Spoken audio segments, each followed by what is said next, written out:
Magandang umaga po. Narito na po ang magiging lagay ng panahon ngayong araw ng Martes, September 3, 2024. At bagyong Enteng kasalukuyang tinatawid na ang Cordillera Administrative Region.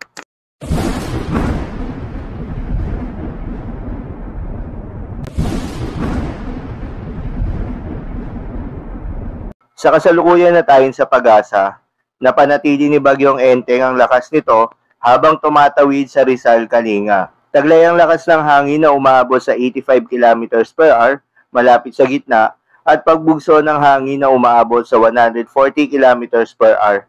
Kumikilos ito ng mabagal pa north-northwestward sa bilis na 15 km per hour. Si bagyong Enteng ay inaasahang gagalaw sa direksyon na northwestward habang nasa hilaga ito ng Cordillera Administrative Region at inaasahan itong tutungo sa katubigan, hilagang silangan ng Ilocos Region mamayang umaga. Simula nga mamayang hapon hanggang Huwebes, September 5, kikilos na ito sa direksyon na westward patungong West Philippine Sea at inaasahan itong lalabas sa Philippine Area of Responsibility ngayong Miyerkules, September 4 ng umaga.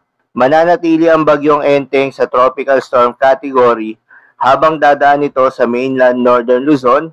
Inaasahan pa itong lalakas bilang isang severe tropical storm category mamayang hapon o gabi at maging isang typhoon category ngayong Huwebes, September 5. Paalala lamang po na ang mga nasabing forecast ay posible pa pong magbago. Kaya naman patuloy lamang magantabay sa mga update nating ilalabas at ng pag-asa.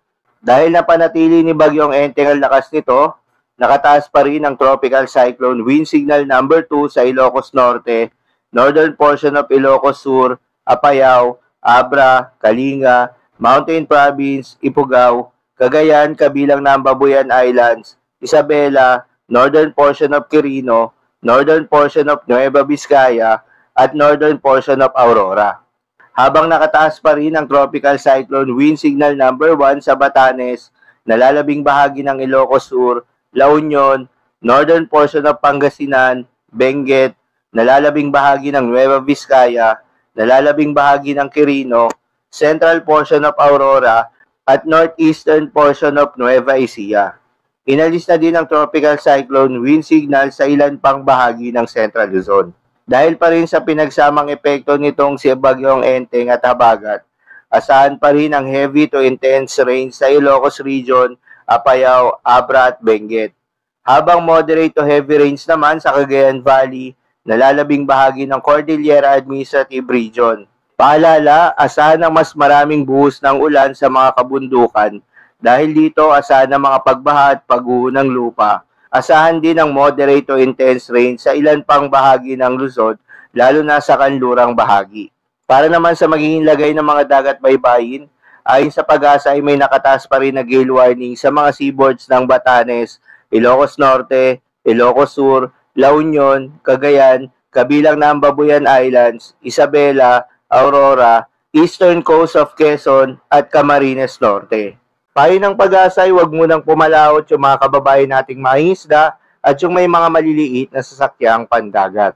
Dahil sa bagyong Enteng, posible ang storm surge sa mga low-lying coast ng Batanes, Cagayan, Isabela, Ilocos Norte, Ilocos Sur at Northern Aurora.